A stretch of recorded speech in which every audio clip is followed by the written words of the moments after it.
Hello, hi guys! Magandang hapon sa inyo lahat. This is Chin from Masagari Channel, a faith healer o Zamatar reader. So ngayong gabing to, tingnan natin ang nagsabihin sa inyo ng ating mga gabay. This is special gabay for the month of November 6 hanggang November 15 for the sign of Libra. So Libra, Libra, Libra. Welcome to my channel. Ano kayang messages, advices, and spirit guides ang ating masasagap for today's video? Kano naman kayang energy o kaganapan sa buhay ng mga Libra signs ang ating mahagilap? So guys, this reading is a general reading lamang, hindi lahat makaka-resonate. Kunin lamang po ang makaka-relate sa inyo and comment down below kung kaninong energy ang ating nasagap. And of course, don't forget to like and subscribe my channel and hit notification bell for more videos update. And of course, maraming salamat sa walang sawang pagsuporta sa aking channel. Lalong-lalo na hindi nag-skip ng ads. Naway pagpalain kayo ng Diyos at may kapal, siksik liglig na gumapaw man ang balik sa inyong biyaya. So guys, umpisahan na natin ang reading. Angel Spirit Messages for the sign of Libra. Bigyan mo ako ng pasabog-bulabog na mensahe para sa mga kapatid natin diyang Libra. There is a page of Pentacles, investment. So, ibig sabihin dito, kailangan mo magkaroon ng investment.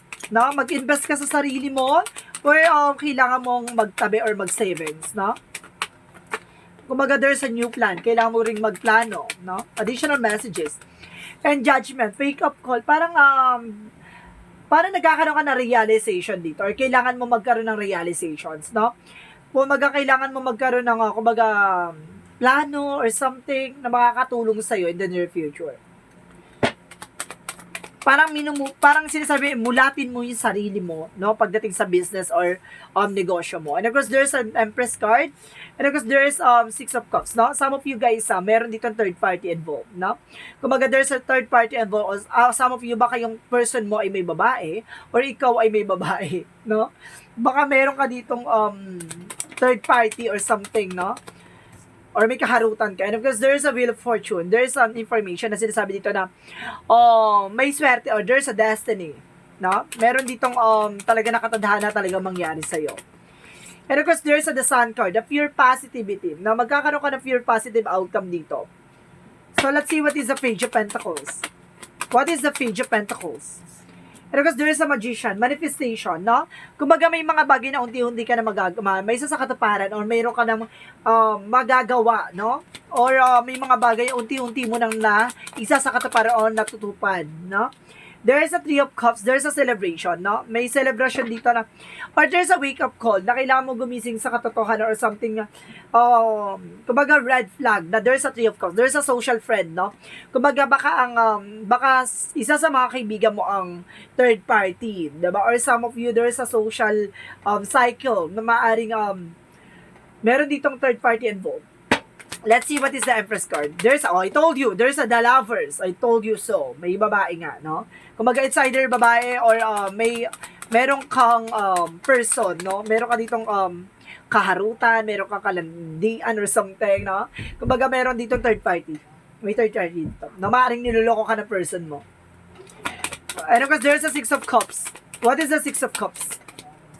There's a King of Cups. Oh, diba? I told you so.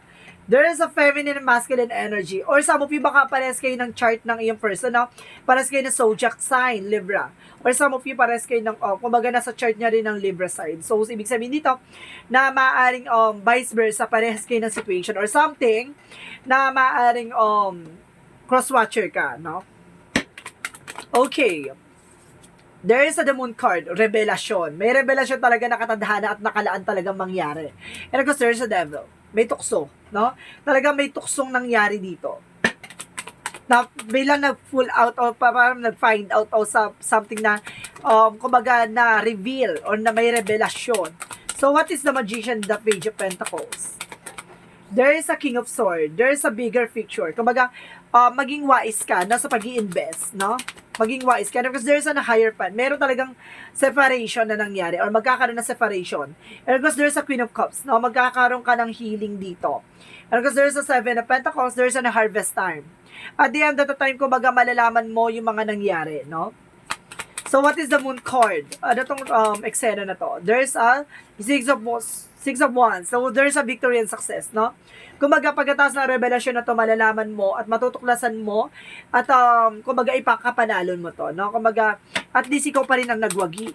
At the same time, kumbaga, ngayon matuto ka na, no? And of course, there's a justice, I told you, di ba? May justisya, there's a justice well served. Some of you parang nagkaroon pa ng, parang demandahan or something dito, no? Parang nag-sense ko gano'n. And because there's a Nine of Pentacles, there's a blossoming abundance. Makukuha mo what you deserve. And because there's a Hermit card, there's a soul searching, no? And because there's a Page of Cups, listen to your intuition. And because there's a Nine of Cups, there's an apology. Kumbaga, makinig ka sa intuition o more instinct mo, no? Kumbaga, it's time to take an action na kailangan talagang makuha mo what you deserve. The Justice card is a karma. Kumbaga, maaaring makuha mo yung nararapat sa'yo because the Justice will serve. Makukuha mo yung karma na para sa'yo, no? There's a devil dito na maaaring kinarma yung taong may involved dito. Or some of you guys, baka nagkaroon ng gayuma or something din dito. Let's see what is additional messages for love oracle card. For love oracle card, get me information. For love oracle card, give me information. There is a soulmate. So, some of you, there's a soulmate connections and soul contract. Talagang maaring kasal kayo ng person na to. Or ikakasal kayo or something. There's a separation. See? Magkaroon ng hiwalayan talaga. No? May third party talaga siya. So, let's see what is additional messages. Additional messages. There is an apology. O, see? There's an apology. Baka ito yung sinasabi ko kanina, di ba? May apology or something yung hingi ng tawad, something yun. Kumbaga, there's an assistance. Kumbaga, there's a spirit guides na ipapaalam sa'yo ng iyong gabay kung ano yung magiging decision mo, no? By your intuition or panaginip mo. And kasi sinasabi dito, there's a shadow side, no? There's a moon, revelasyon. Marami kang marireveal dito. And of course, there's a reunion. Maaaring magkabalikan din kayo, no? Kumbaga, natuklasan mo lang, no? Na may kabalastugan. So, let's see what is the angel's number. Let's see what is the angel's number. There's a 7-7, I am brave. So, maging matapang ka this time. So, sinasabi, it's time to move on from the old patterns, habit, and fears. Now, it's the time to walk in the directions of your biggest desires and ambitions. Now is the time to be bold and brave. So, kailangan mo maging matapang, no? Harapin ang nangyari at harapin ang bukas, no? Kumbaga, at least ngayon, kasi naging kumbaga, naging mabait ka, naging open ka sa lahat. Ngayon, kumbaga, dahil sa naging sitwasyon, no, parang nagkaroon ng temptation or something, tukso, no, natukso tong tao na to, siguro there's a family related or something, toxic family, no, maaring alam ng pamilya niya, so ganon, na nangyaring ganong eksena, diba? Kumbaga, nilihim nila. So, ganon talaga magiging eksena nito na kailangan mo maging matapang na humarap sa nangyari, no? And of course, nasa sa'yo kung papatawarin mo or hindi, no?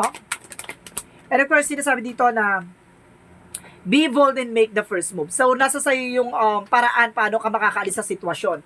And you are good enough, no? Sapat ka na daw, no? Sapat ka na daw sa mga bagay-bagay. And of course, show the world the real you. Ipakita mo sa mundo kung ano ba talaga yung grounds mo, no? Kung sino ka talaga, no? Sabihin mo sa kanya, ako ang real wife, or real man, or real husband. Diba? Akin lang ang asawa ko. Ganon! So, let's see what is Archangel Michael. Messages. You're on the right path. No? So, napanood mo tong reading na to talagang tumugma sa'yo, nasa tamang direction ka. So, panoorin mo to, baka makatulong ako sa'yo by advices. And of course, there's a sense of humor. No? Kumbaga, wag mo ipakita sa kanila na talunan ka or something na, kumbaga, nabigo or something na ano kanila, di ba? Naloko kanila or something na napaikot kanila, no? Ipakita mo sa kanila na masaya ka sa nangyayari, no? Kumbaga, bigyan mo sila ng something mysterious. And of course, sinasabi dito, write about your thoughts and feelings. So, sundin mo yung nararamdaman mo. Yung vibration mo, instinct mo, no? So, let's see what is additional messages. And of course, called soul gift. So, ibig sabihin dito, it's time to step up, no? Kailangan mo bumangon, no? Bumangon. tuklasin, or some of you baka hindi pa kayo nagkakabalikan ng person mo kasi ginayuma nga, no? Nagkahiwalay kayo, so some of you kailangan mo kumilos, gumalaw. And of course, the weight of the world. So, ibig sabihin, there's a boundaries. Kailangan mong, kumbaga mag-set ng boundaries, no?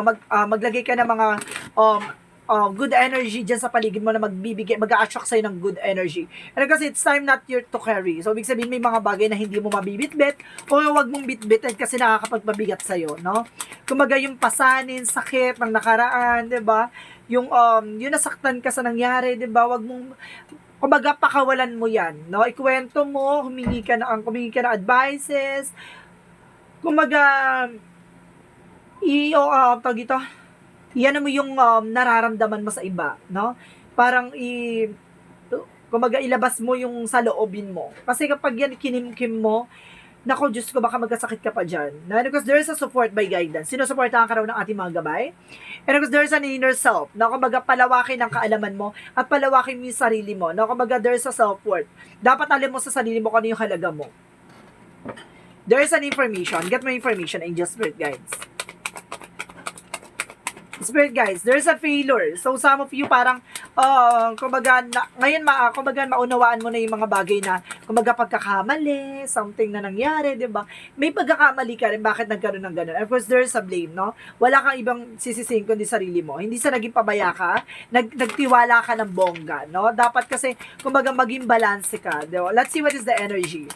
There's a healer of the ages. Ibig sabihin dito, magkakaroon ka raw ng healing in all aspects, no? Love life, career, finances, and health. And of course, adjacent possibilities. May mga pinto ang magsasara, may mga pinto ang magbubukas ng oportunidad para sa'yo, no? Kumbaga, maghanda ka sa mga panibagong chapter. Let's see what is the chakra messages. Vanity. So, ibig sabihin dito, parang, nagkaroon ng kumbaga, party. So, siguro some of you guys parang natukso, no? Parang natukso sa party, ganon. Or some of you baka sa mga kaibigan niya. And of course, there's a faith, no? Kumbaga, i-surrender mo kay God, no? Ang lang buong paniniwala at pananampalataya mo. So, let's see what is Arcangel Raphael. Ano ko sinasabi dito, there is a divine intervention. Parang nagkaroon na ng signs or synchronicities, no? Parang nagkaroon ka na ng gut feeling, pumasok na rin sa panaginip mo yan. Yung hinala, something kumbaga, hindi ka lang nakinig. No? Parang this is the moment na wake up call na to sa'yo. Ganon. So, let's see what is additional messages. There's a sensitivity. So, ibig sabihin, hindi ka naging sensitive sa nangyayari, no? Kumbaga, nagkaroon ka na ng ideas and of course, baka may nagsumbong na sa'yo. Hindi mo lang pinansin. Of course, there's a teaching. No? Parang may nagturo na nga sa'yo. Pero hindi mo, parang siningin sa isip mo, sa puso mo na oo, may something talaga. So, let's see what is the Jesus loving quotes. Parang pinabayaan mo.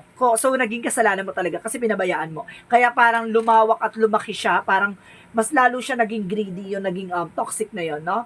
Parang itong tukso na to, parang naging na siya, nasanay na. And because sinasabi dito, there's a Jesus loving quotes. Let your light so shine before men, that they may see you good works, and glorify my Father which is in heaven. So, ibig sabihin nito, kumaga umalingasaw na nga, no? Hayaan mong si God na yung maglinis o tumuklas ng mga bagay-bagay o magbigay sa iyo ng paraan para matuklasan. Yun ang nangyayari behind your back. So, this is the moment na, kumaga dahil sa sinurrender mo kay God, ibibigay na sa iyo ni God yung kalayaan na kumaga ang kaligayahan na deserve mo, no? A justice that will serve, no? Let's see what is the messages of life. What is the messages of life? The inner alchemist. So, sinasabi dito, like an alchemist, I possess all the power I need to build a life of joy and harmony today. Through my positive thoughts, words, and deeds, I create my own life. I understand that I can use the inner magic of intention and transform myself. In the same way, an alchemist transforms lead into gold. Today, I create happiness. So, see, kumbaga, ngayon parang, kumbaga, nagpapasalamat ka na lang sa nangyari ngayon, natuklasan mo, diba? Kumbaga sa daming pinagdaanan mo, nananatiling maganda ka pa rin, kumbaga, sa lahat ng pinagdaanan mo, diba? Kumbaga, tinitingnan mo pa rin yung better side of your life. So, ibig sabihin nito, wala kang pinagkaiba sa isang gold, no? You are also indestructible. Hindi ka nila masisira sa ganun-ganun na lang, bagkos, diba? Lumalakas at tumataas ang halaga mo. 'Di ba? Kumbaga hindi ka nila nasira. Pinakita mo lang sa kanila yung mga bagay na dapat limitation mo, 'di ba? Ngayon nagkaroon ka ng trust issues sa nangyari. Kumbaga bagkos pinangalagaan mo at alam mo na kung saan ka magi-invest. So guys, this is special gabay for the month of November 6 hanggang November 7, November 15 hanggang November 6 hanggang November 15 for the sign of Libra. So this reading is a general reading lamang, hindi lahat makaka-resonate. Kunin lamang po makaka-relate sa inyo and comment down below kung kaninong energy ang ating nasagap. And of course, guys, maraming salamat sa walang sawang pagsuporta sa aking channel. Lalong-lalo na hindi nag-skip ng ads. Naway pagpalain kayo ng Diyos at may kapal-siksik digling nag-uumapaw ang manambalik sa inyong biyaya. Maraming salamat and see you in the next video. Bye-bye and babush!